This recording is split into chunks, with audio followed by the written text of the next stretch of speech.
రాయలసీమకి మణిమకుటం చూశారు కదండి. ఇది సీతమ్మ వారి పాదం. తన రెండు కళ్ళను పీకి సో ఇలా గోడ కొట్టాడని అంటే గాలిలో వేలాడుతూ ఉంటుంది. సో ప్రస్తుతానికైతే ఇప్పుడు వెనకలు మనం చూస్తున్నాం కదండి, అదే నాగలింగం. డుమ్ డుమ్ డుమ్ డుమ్ పట్టట్లేదు, ఒకసారి చూడండి మీరు.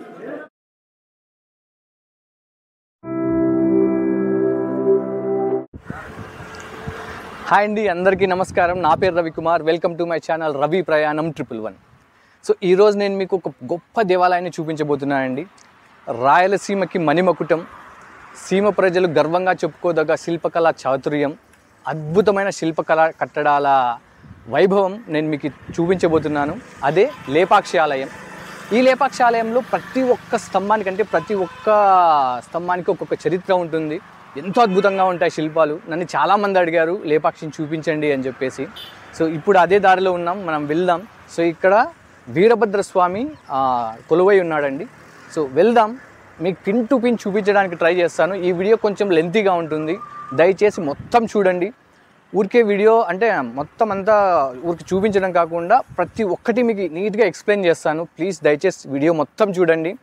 సో ఎక్కడ స్కిప్ చేయకోకుండా. ఈ వీడియోకి అయితే నేను మోర్ దెన్ 100 లైక్స్ ఎక్స్పెక్ట్ చేస్తున్నాను. మీతో పాటు మీ ఫ్రెండ్స్కి చూపించండి, అంటే షేర్ చేయండి, మీ బంధువులకి షేర్ చేయండి. ఈ వీడియో కొత్తగా చూస్తున్న వాళ్ళైతే వీడియో సబ్స్క్రైబ్ చేసుకోండి. సో ఇలాంటి వీడియోలు మంచి మంచి వీడియోలు డెఫినెట్గా నా వంతు నేను పెట్టడానికి ట్రై చేస్తాను. సో లేపాక్షి ఆలయం అనంతపూర్ నుంచి 134 కిలోమీటర్ల దూరంలో ఉంది. హిందూపూర్ నుంచి కేవలం 13 కిలోమీటర్ల దూరంలో ఉంది. అనంతపూర్ నుంచి ఎందుకురా నువ్వు ఇంత దూరం ట్రావెల్ చేసి వస్తున్నావు అంటే కేవలం మీకు చూపించడానికేనండి. సో నాకు కొద్దిగా హెల్త్ బాగాలేదు, ఫీవర్ ఉంది. సో అయినా సరే నేను మీకు వచ్చాను, మొత్తం అంతా నీట్గా చూపిస్తాను. చూడండి, రండి వెళ్దాం.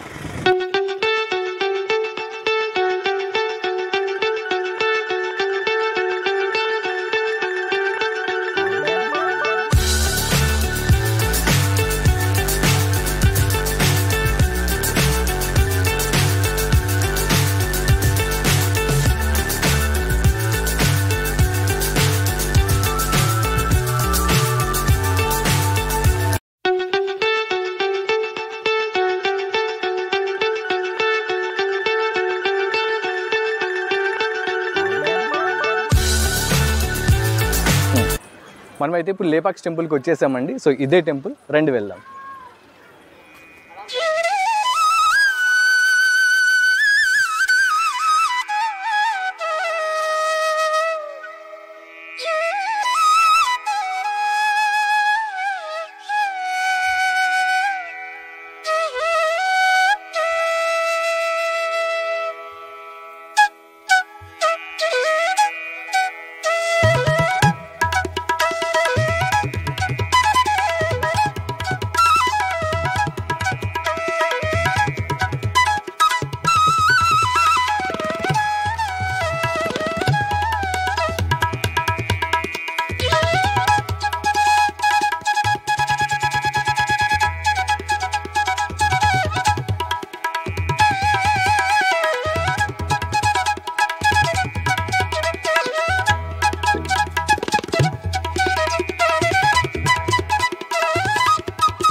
లేపాక్షి ఆలయాన్ని 16వ శతాబ్దంలో కట్టించారని ప్రతీతి అండి. శ్రీకృష్ణదేవరాయల కాలంలో అచ్యుతరాయల సంస్థానంలో కోశాధికారిగా ఉన్న విరూపన్న ఈ ఆలయాన్ని కట్టించారు అని చరిత్ర చెబుతుంది. చాలా అంటే చాలా ప్రసిద్ధమైన దేవాలయం. సో మీకు ప్రతి ఒక్క శిలకి ఒక్కొక్క హిస్టరీ అయితే ఉంటుంది. పదండి వెళ్దాం, మనం దగ్గర నుంచి ప్రతి ఒక్క శిలని చూద్దాం. సో అసలు రామాయణానికి లేపాక్షి ఆలయానికి ఒక స్టోరీ ఉందండి. ఆ స్టోరీ నేను మీకు చెప్తాను. సీతమ్మ వారి పాదముద్ర ఇక్కడే ఉంది. సో నాగపడకతో ఉన్న శివలింగం మూర్తి ఇక్కడే ఉన్నాడు. హ్యాంగింగ్ స్తంభం అంటారు. అంటే కింద ఏం సపోర్ట్ లేకుండా కింద టోటల్ గ్యాప్ ఉంటుంది. సో పైన మాత్రం కరుచుకొని ఉంటుంది అనమాట. అది కూడా చూద్దాం. సో ఎప్పుడు ఈ దేవాలయ విశిష్టత గురించి మనకి ఏమైనా అవైలబుల్ ఉంటే అడిగి తెలుసుకుందాం. అంటే మనం వెళ్ళిన ప్రతి చోట ఆలయ పూజారిని అడిగి ఆలయ విశిష్టత గురించి తెలుసుకుంటాం కదా. సో అదే ఈసారి కూడా చూద్దాం. చాలామంది జనాలు వచ్చారు ఈరోజు. మనకి కుదరకపోవచ్చు, కానీ ట్రై చేద్దాం. రండి, గుడి మొత్తం నేను మీకు చూపిస్తా. చాలా అంటే చాలా బాగుంటుంది. ఈ వీడియో పూర్తిగా చూడండి. రండి వెళ్దాం. మీరు వెనక చూస్తున్నారు కదండి స్తంభాలు. ఇలాంటి స్తంభాలు గుడి చుట్టూ ఉంటాయి. అంటే ఆ గర్భగుడి చుట్టూ ఇలాంటి స్తంభాలు ఉంటాయి. మొత్తం ఇలాంటివి 650 స్తంభాలు ఉన్నాయని ఇక్కడ ప్రతీతి. వెళ్ళి అంతా చూద్దాం రండి. చూసారు కదండి శిల్పశైలి ఎంత బాగుందో. సో ఇలాంటి స్తంభాలు 650 ఉన్నాయి మొత్తం. దగ్గర నుంచి మీకు చూపిస్తాను. చూడు, ఇక్కడ సింహం తల మీద నుంచి మోస్తున్నట్టు ఈ స్తంభం ఉంటుంది. ప్రతి ఒక్క స్తంభం ఇలాగే ఉంటుంది సేమ్.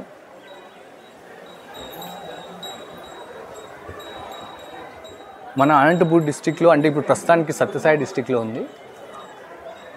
ఎంత బాగుంది చూడండి.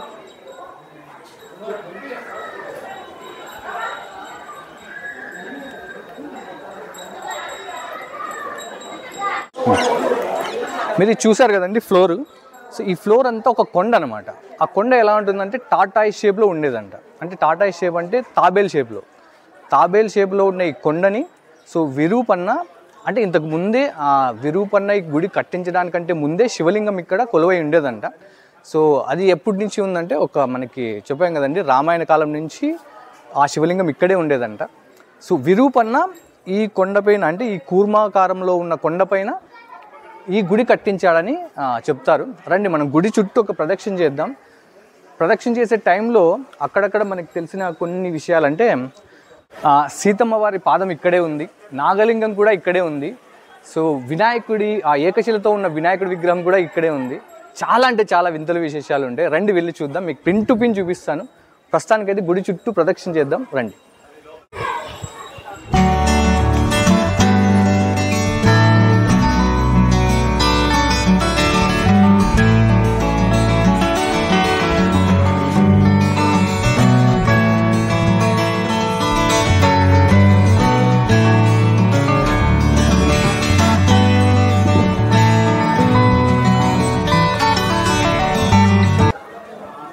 ఇందాక మనం కూర్మాకారంలో ఉన్న కొండపైన దీన్ని నిర్మించారని చెప్పాం కదండి. ఇదిగో ఇదే. సో ఈ కొండ మొత్తం ఇంతకుముందు అంటే తాబేల్ ఆకారంలో ఉండేదన్నమాట ఈ కొండ మీదే మనకి ఈ టెంపుల్ని కట్టించారు. చూసారు కదా, ఈ పాత రాళ్ళు. సో దగ్గర 600 సంవత్సరాల నుంచి ఇలాగే ఉన్నాయి. సో ఈ గోడ నిర్మాణ శైలి కూడా, అంటే ఈ రాళ్ళ నిర్మాణ శైలి కూడా చాలా బాగుంటుంది, చెప్తాను. సో ఇక్కడ చూడండి మీరు, ఈ ప్రతి ఒక్క రాయి ఎల్ షేప్లో ఉంటుంది. ఇక్కడ చూడండి ఎల్ షేప్లో ఉంటుంది.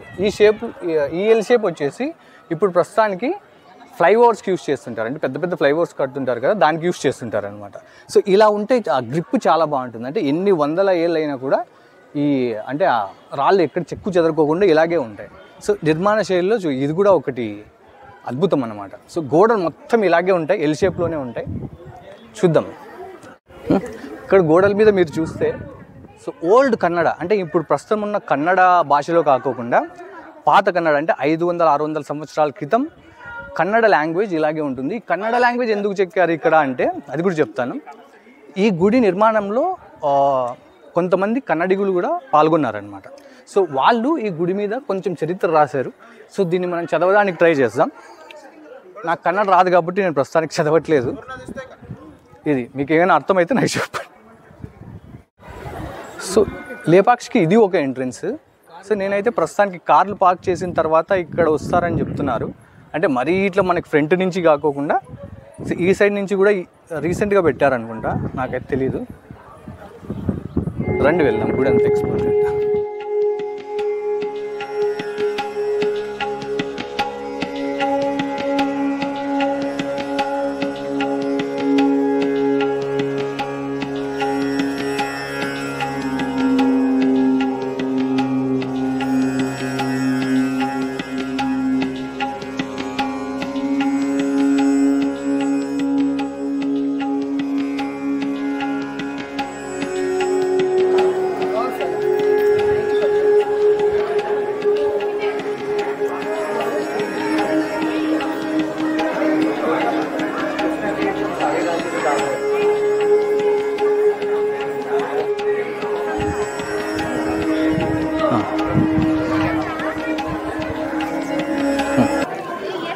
సో మీరు గుర్తులు చూశారు కదండి, ఆ 2 గుర్తులు.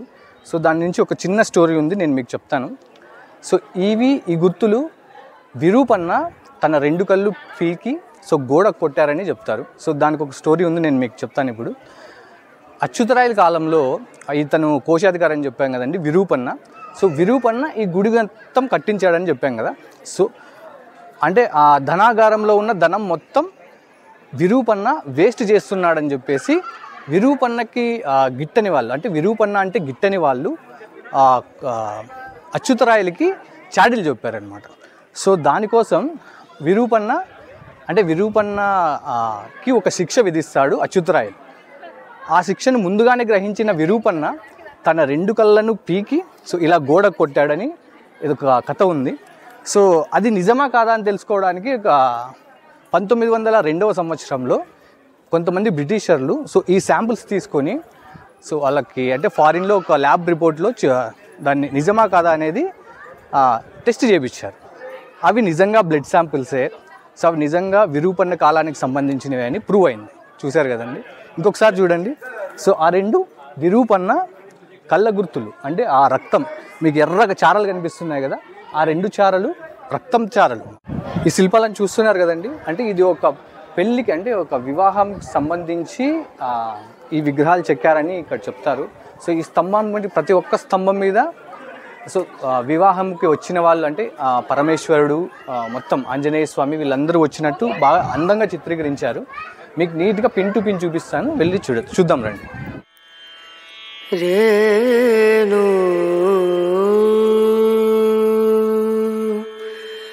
రనా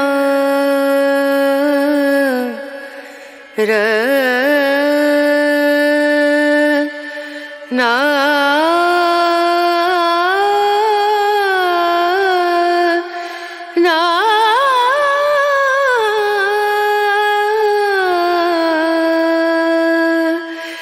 రేణు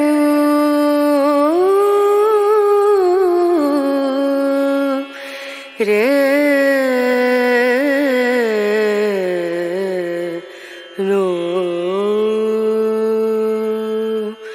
ధీం ధూం ధన ధీం ధన ధీం ధూం ధన ధీం ధన ధీం ధూం ధన ధీం ధూం ధన ధీం ధన ఉదని ధని ధన ధి ధన ఉదని ధని ధన ధి ధన ధన ధన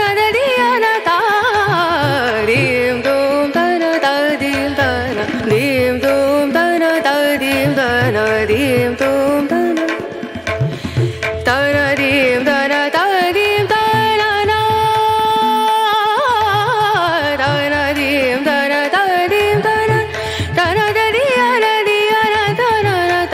ధీం ధన ధన సో మీరు ఈ శిల్పం చూడొచ్చు, అంటే ఒక ఆవు 3 తలలతో ఆవు ఉంటుంది.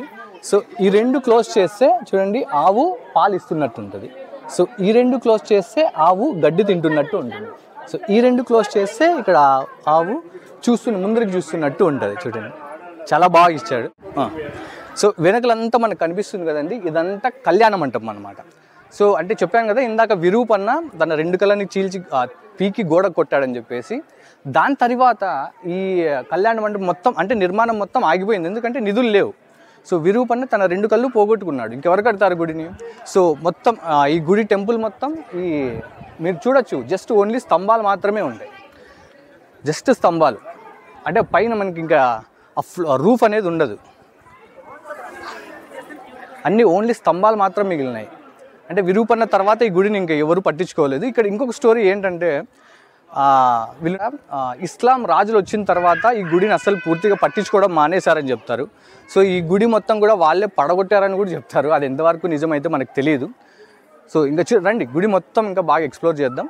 సో ఇప్పుడైతే వెళ్ళి ఏకశిలతో చేసిన వినాయకుని విగ్రహం, సో నాగలింగం కూడా చూద్దాం.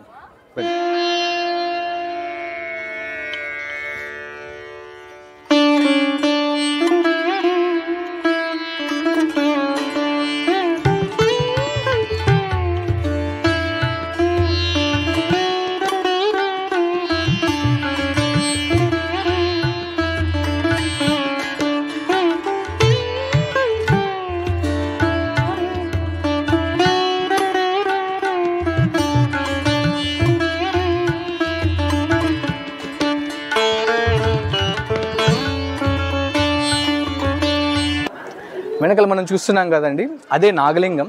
సో నాగలింగానికి ఒక చిన్న స్టోరీ ఉంది, అది మీకు చెప్తాను. సో ఇక్కడ చూడండి, సో అది భోజనశాల. సో భోజనశాలకి దీనికి లింక్ ఏంటి అంటే, నాగలింగానికి లింక్ అని నేను చెప్తాను మీకు.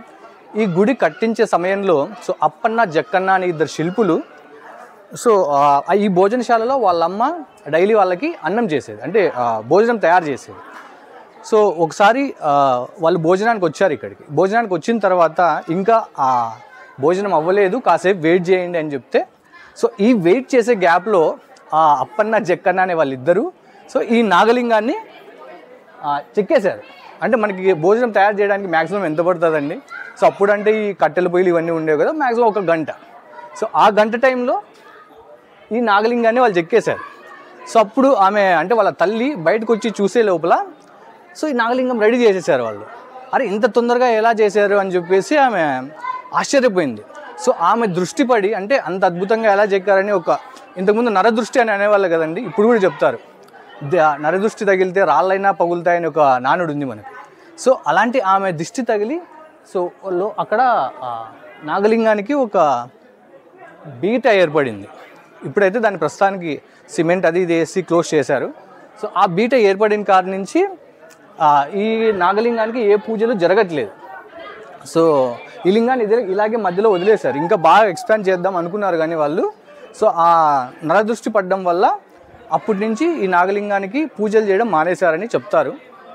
సో ఇది దీని స్టోరీ. చూడండి, ఇది ఒక పెద్ద బండరాయి కదా. సో ఈ బండరాయి పక్కనే, అంటే నాగలింగం పక్కనే ఈ బండరాయి ఉంటుంది. సో అటుపక్క శ్రీకాళహస్తీశ్వరుని చరిత్ర ఒక రాయి పైన నీట్గా చెక్కారు.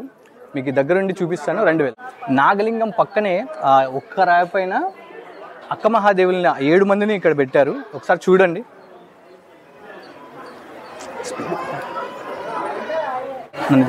సో చూడండి, ఏకశిల పైన మొత్తం శ్రీకాళహస్తి చరిత్ర నీట్గా విశదీకరించారు ఇక్కడ. సో ఫస్ట్ విగ్రహం చూసుకుంటే మీరు శివలింగం పైన సాలెపురుగు అభిషేకం చేస్తూ ఉంటుంది. సో సెకండ్ పిక్చర్ చూస్తే మీరు భక్త కన్నప్ప సో శివలింగానికి పూలతో అభిషేకం చేస్తూ ఉంటాడు. సో అలాగే ఈ థర్డ్ వన్ చూస్తే మీరు శివలింగానికి గజరాజు అంటే ఏనుగు పూలమాలతో పూలమాల వేస్తూ ఉంటుంది. సో ఇది శ్రీకాళహస్తి చరిత్రని బాగా రాయిపైన విశదీకరించారనమాట. సో ఇలాగే వస్తే మనం దీని పక్కన రండి చూపిస్తాం. ఇలాగే మనం పక్కకు వస్తే సో చూడసరిగండి, ఏకశిలపై చెక్కిన వినాయకుని విగ్రహం. సో ఈ వినాయకుని విగ్రహానికి ఒక విశేషం ఉందంటే ఏంటంటే, గుళ్ళకి వచ్చిన ప్రతి ఒక్కరూ ముందుగా ఈ వినాయకుడిని దర్శించేసుకొని, అంటే ఇక్కడ వినాయకుడిని పూజ చేసిన తర్వాతే లోపల వీరభద్ర స్వామిని పూజించాలని ఒక ప్రతీది ఉంది. సో ఫస్ట్ అయితే స్వామిని దర్శించుకోండి దగ్గర నుంచి. ఏకశిలపై చెక్కిన వినాయకుడు.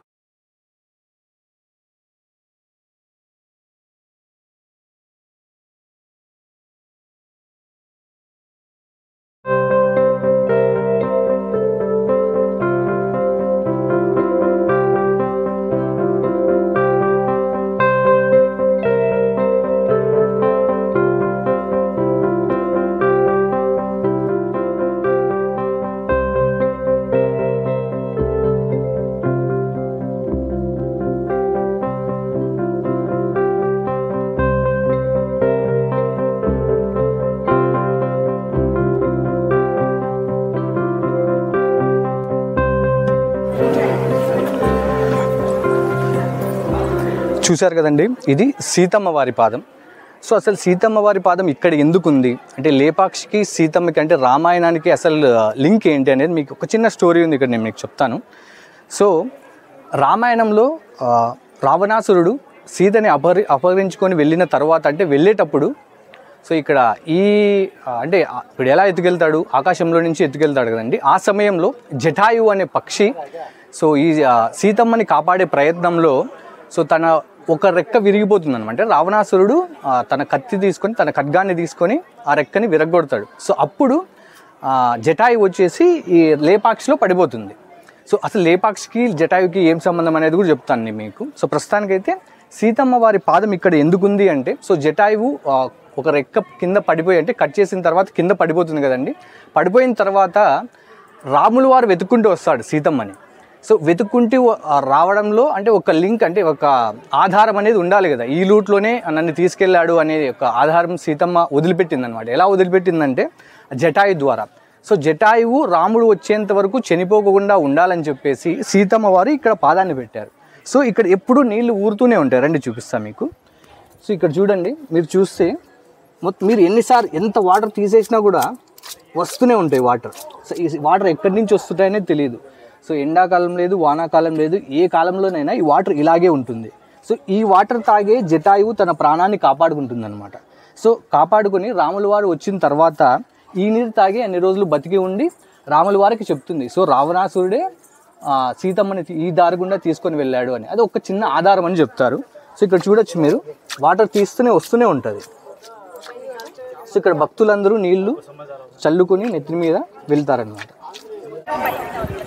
సో సీతమ్మ వారి ప్రాధాన్యత దర్శించుకున్న తర్వాత ఇదంతా గుడి ప్రాంగణం అండి. ఇది అంటే గర్భగుడి బయట ప్రాంగణం ఇదంతా.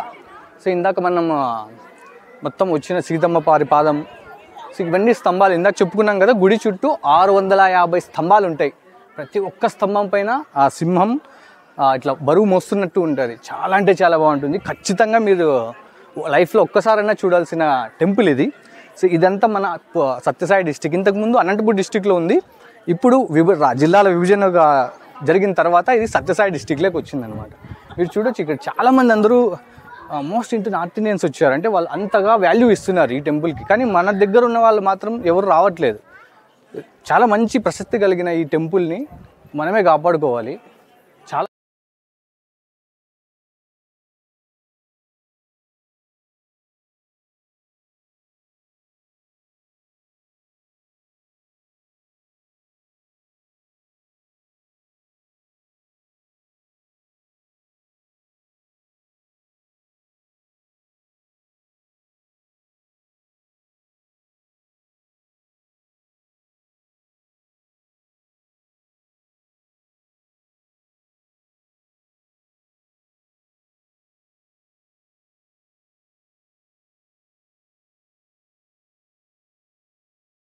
సో ఇదేనండి గర్భగుడిలోకి ఎంట్రన్స్. రండి మనకి లోపల వెళ్ళి చూద్దాం. సో లోపల ఒక వింత చూపిస్తాం మీకు. అంటే హ్యాంగింగ్ పిల్లర్ ఉంటుంది ఇక్కడ, అంటే వేలాడుతున్న ఒక స్తంభం ఉంటుంది. లేపాక్షికి అంతా చాలా ఫేమస్ ఇది.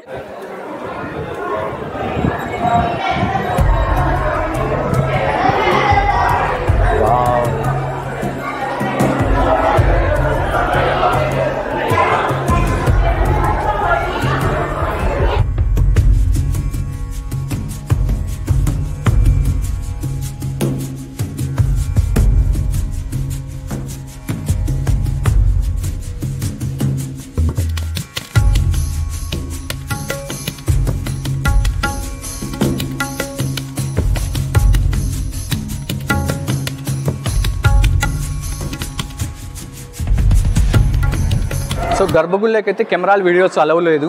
సో లోపలికైతే వెళ్ళడానికి అంటే కెమెరాస్ తీసుకొని పోవచ్చు కానీ తీయడానికి వీల్లేదు, మూల విరాటం కానీ ఎవరి. సో మనం సైడ్ నుంచి ఉండి అంటే లోపలికి దర్శనం చేసుకుని వద్దాం. బయట ఏవైనా బుక్స్ కానీ ఏవైనా మూల విరాట్ ఫొటోస్ కానీ దొరుకుతాయేమో చూద్దాం. రండి.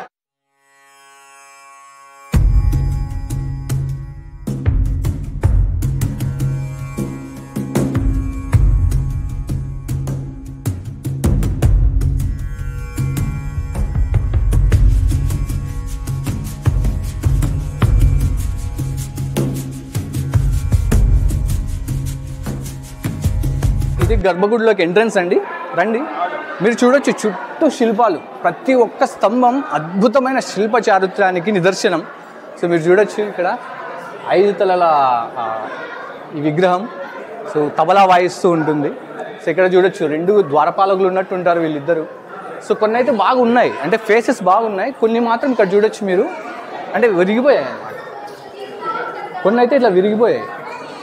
మీరు చూడొచ్చు ఇక్కడ వృషభం, అంటే వీళ్ళు మనం ఎక్కువ చూడొచ్చు అనమాట. మనం ఇప్పుడు సినిమాల్లో ఇట్లా చూపిస్తున్నారంటే నంది విగ్రహం అన్నమాట ఇది. సో ఇక్కడ చూడొచ్చు మీరు, ప్రతి ఒక్క స్తంభానికి ఒక్కొక్క శిల్పం ఉంది. ఇది చూడొచ్చు.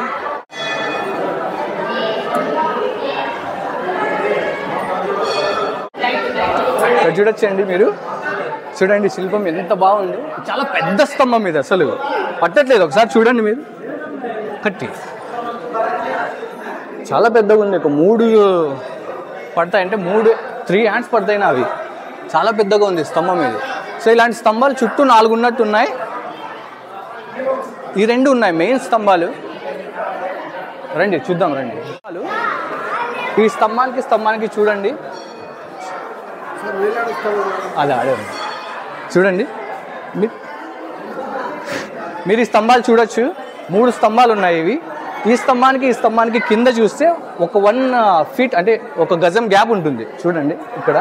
సో పైకి చూడండి ఒకసారి, 3 దగ్గరికి వచ్చేసి ఉంటాయి. సో లేపాక్షిలో ఇది 1 ఫీట్ అనమాట. చాలా బాగుంటుంది. కింద మాత్రం గ్యాప్ ఉంటుంది, పైన అసలు ఏం గ్యాప్ ఉండదు. డుమ్ డుమ్ డుమ్ డుమ్ శిల్పాలు ఎక్స్ట్రాడినరీగా ఉంది అసలు. టెంపుల్ మాత్రం లైఫ్లో ఒక్కసారైనా చూడాలి ఈ టెంపుల్. చూడొచ్చు మీరు.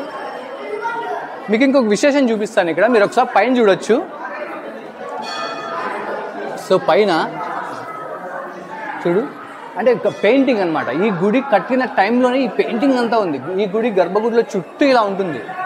సో మీకు కొన్ని మాత్రమే చూపిస్తున్నాను మీకు, అంటే చరిత్ర అనమాట ఆ కాలంలో. సో ఎలా ఉండేవాళ్ళు, సో మీరు చూడొచ్చు. తలపైన ఒక గడ్డిలాగా ఏదో పెట్టుకొని, బాణాలు పట్టుకొని, విల్లులు పట్టుకొని చాలామంది ఇలా ఉంటుంది. అంటే ఆ కాలంలో ఇలా ఉండేవాళ్ళేమో. సో ఇక్కడ చూడొచ్చు, మన కృష్ణదేవరాయల కాలంలో పైన టోపీలాగా పెట్టుకుంటారు అలాంటివి. ఈ వృషభం, బ్రహ్మ విష్ణు మహేశ్వరులాగా టోటల్ అంతా చెక్కారు.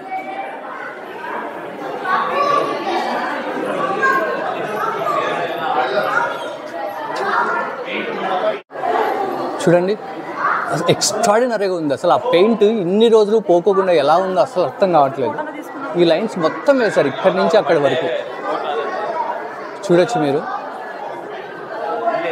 చూడండి, ఆ స్తంభం పైన రాయి ఉంది కదా, ఆ రాయికి మొత్తం ఏదో పెయింటింగ్ వేసినట్టు ఎంత బాగుంది చూడండి పెయింటింగ్. సో ఈ రాయిలపైన, ఈ స్తంభాలపైన అయితే శిల్పాలు చెక్కారు, ఈ పైన అయితే టోటల్ పెయింటింగ్ వేశారనమాట. సో అక్కడ కూడా మీరు పెయింట్ చూడొచ్చు. కాలక్రమేణా కొంచెం పోయినాయి. సో ఇందాక చెప్పాను కదండి, స్తంభాలు చూడు, 4 పక్కల 4 ఉంటాయి, మీరు చూడొచ్చు. కింద చూస్తే గ్యాప్ ఉంటుంది. సో పైన చూస్తే 3 కలుసుకొని ఉంటాయి. సో ఈ 3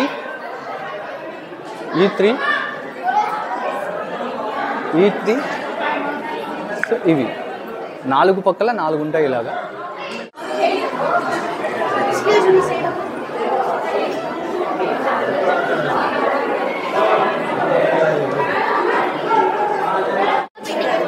సో ఇందాక మనం చెప్పుకున్నాం కదండి, ఇదే హ్యాంగింగ్ పిల్లర్, అంటే గాలిలో వేలాడుతూ ఉంటుంది. సో ప్రస్తుతానికైతే ఇప్పుడు ఆ లాస్ట్ కొద్దిగా నేలకు టచ్ అయ్యిందనమాట. సో ఇంతకుముందు అలా టచ్ చేయలేదు. సో దానికి ఒక చిన్న స్టోరీ ఉంది ఇక్కడ. సో ఇంతకుముందు మనల్ని ఆంగ్లేయులు పరిపాలించాలని మనకు తెలుసు కదండి. సో మీరు దగ్గరికి అయితే చూడండి ఒకసారి. ఈ చుట్టూ అంతా గ్యాప్ ఉంది, ఇటుపక్క అంతా గ్యాప్ ఉంది అన్నమాట. ఇక్కడంతా గ్యాప్ ఉంది. సో ఇక్కడ మాత్రం కొద్దిగా టచ్ అయ్యింది, అంటే నేలకు టచ్ అయ్యింది. సో ఇది ఎందుకు టచ్ అయ్యిందంటే, ఇంతకుముందు మనల్ని ఆంగ్లేయులు పరిపాలించేవాళ్ళని చెప్పాను కదండి, అప్పుడు సో ఇది నిజంగా నేలకు టచ్ కాకుండా ఎలా ఉంది అని చెప్పేసి వాళ్ళు ఒక టెస్ట్ చేయాలనుకున్నారు. ఆ టెస్ట్ చేసే క్రమంలో వాళ్ళు మీరు చూడొచ్చు, కొద్దిగా సైడ్కి ఉంది స్తంభం. సో స్ట్రైట్ ఉండదు, కొద్దిగా వంగి ఉంటుంది. సో వాళ్ళు దీని మీద టెస్ట్ చేయాలనుకున్నారనమాట. ఆ టెస్ట్ చేసే సమయంలో పెద్ద పెద్ద రాడ్స్ తీసుకొని వచ్చి దీన్ని పడగొట్టాలని చూస్తారు. ఆ టైంలో మొత్తం గుడి మొత్తం ఒక కంపం వచ్చేసింది, అంటే గుడి మొత్తం పడిపోయే స్థితికి వచ్చేసింది అనమాట. మొత్తం ఈ పిల్లర్ గాలికి ఏం టచ్ అవ్వలేదు అసలు అప్పుడు. కానీ వాళ్ళు చేసిన ఒక పొరపాటు వల్ల ఇటు సైడ్ కొంచెం టచ్ అయింది. సో ఇంతకుముందు మనకి అయితే గాల్లోనే ఉండేది, ఇప్పుడైతే ప్రస్తుతానికి టచ్ అయింది.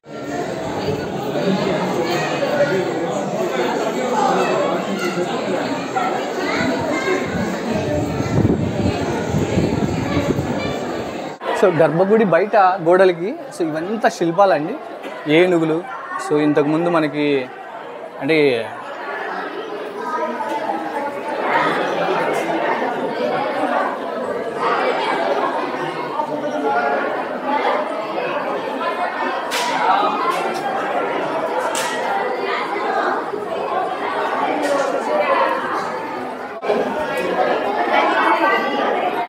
చూసారు కదండి గుడి ఎంత బాగుందో. సో పిన్ టు పిన్ మీకు చూపించాను, ఇంతకంటే లేపాక్షిలో ఇంక ఏం లేదు. అంటే చాలా బాగుంది. అంటే మనం ఏమేమి చూసాం ఇంతవరకు, మనం సీతమ్మ పాదం చూసాం, హ్యాంగింగ్ పిల్లర్ చూసాం, తర్వాత నాగలింగం చూసాం, ఏకశిలపై చెక్కిన వినాయకుని విగ్రహం చూసాం. సో చుట్టూ ఉన్న శిల్పకళా వైభవం మొత్తం చూసాం కదండి. సో మీకు డౌట్ రావచ్చు, ఇది వీరభద్రస్వామి ఆలయం అంటే శివుని ఆలయం కదా, అంటే నాగలింగం ఉన్నాడు, సరే మనకి ఇంకా నంది ఎక్కడున్నాడు అని మీకు డౌట్ రావచ్చు. ఉన్నాడండి.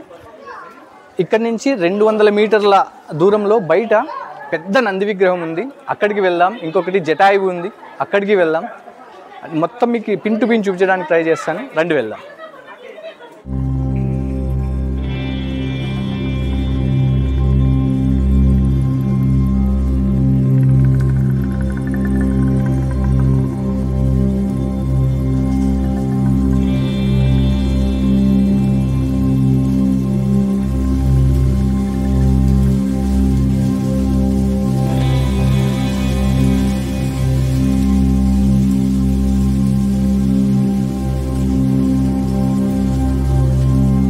చూసారు కదండి, ఇదే లేపాక్షి నంది విగ్రహం.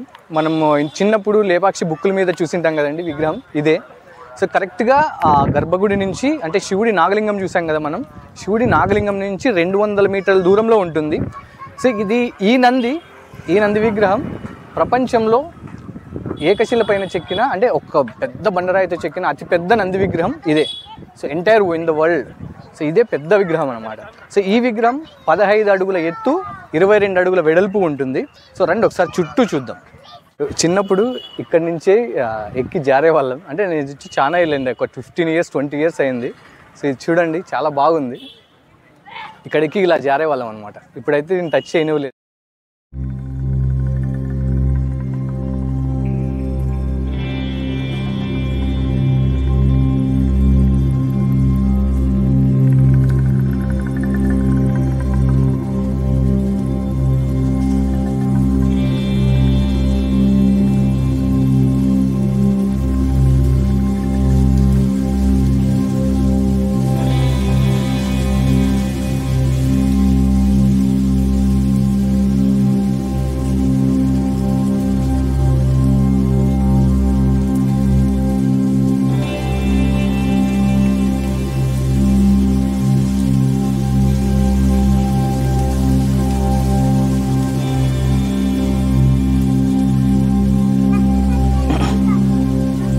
ఇదేనండి జటాయువు. సో ఇంతకుముందు అయితే ఇక్కడ జటాయువు పక్షి లేదు, అంటే రీసెంట్గానే దీన్ని ఎస్టాబ్లిష్ చేశారు. సో ఎంట్రీ టికెట్ మనకి 10 రూపీస్ ఉంటుంది. సో మనం పైకి వెళ్ళి చూడొచ్చు, అంటే మెట్ల మార్గం ఉంది, నేను మీకు తర్వాత చూపిస్తాను అది. సో అసలు జటాయువుకి, అంటే లేపాక్షికి లేపాక్షి అనే పేరు ఎలా వచ్చిందంటే, ఇక్కడ 2 స్టోరీలు ఉంటాయి. ఒక స్టోరీ అయితే నాకు పర్టికులర్ క్లారిటీ లేదు, అందుకని మీకు చెప్పట్లేదు నేను. సో లేపాక్షి అని పేరు ఎలా వచ్చింది అంటే, ఇందాక చెప్పుకున్నాం కదండి, సీతమ్మ వారు పాదం ముద్రిక వదిలేసి వెళ్ళింది, దాంట్లో ఉన్న నీరు తాగి జటాయువు బతికి ఉన్నాడని చెప్పేసి. సో సీతాదేవిని శ్రీరాముడు వెతుక్కుంటూ వచ్చి ఈ జటాయువుని పరామర్శిస్తాడనమాట. సో ఆ సమయంలో శ్రీరాముల వారు ఆ జటాయువుని నిమురుతూ లేపక్షి అంటాడనమాట. సో కాలక్రమేణా దాన్నే అదే లేపాక్షి అయిందని ఇక్కడ పురాణాలు అయితే చెప్తున్నాయి. సో జటాయువు దగ్గరే ఇంకొక జటాయువు పైన ఎగురుతూ ఉందండి, మీరు చూసుకోవచ్చు. సో ఇట్స్ వెరీ రేర్ కదా, మరి అద్భుతంగా వచ్చింది మనకి. ఆ శ్రీరాముల వారే మనకి పంపించినట్టున్నాడు, ఆ వీరభద్రస్వామి. వావ్, సూపర్బ్ కదా. సో ఇంతకంటే పైన చూపించడానికి ఇంకేం లేదండి. సో జస్ట్ ఒక చిన్న మెట్ల మార్గం ఉంది, హెవీ క్రౌడ్ ఉంది. సో ఇక్కడి నుంచే నేను మీకు చూపిస్తున్నాను, చూడండి.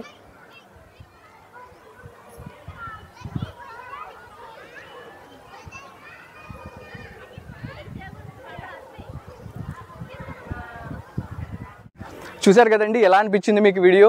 సో లేపాక్షి గురించి మొత్తం చెప్పాను మీకు, ఇంత పిన్ టు పిన్గా వివరించి మీకు అసలు యూట్యూబ్లో ఎక్కడా దొరకదు. సో ప్లీజ్ ఇలాంటి వీడియో కోసం మన ఛానల్ని సబ్స్క్రైబ్ చేసుకోండి, లైక్ చేయండి, కామెంట్ చేయండి, షేర్ చేయండి. మీ లైక్ అండ్ కామెంట్ నాకు చాలా ఇంపార్టెంట్. ఏదో కామెంట్ చేయండి, ఇది బాగుంది, ఇది బాగలేదని. సో తర్వాత వీడియోలకి నేను నన్ను డెవలప్ చేసుకునేకి ఒక అవకాశం ఉంటుందన్నమాట. సో కొత్త వ్యూవర్స్ అయితే కనుక ప్లీజ్ నన్ను సపోర్ట్ చేయండి, సబ్స్క్రైబ్ చేసుకోండి.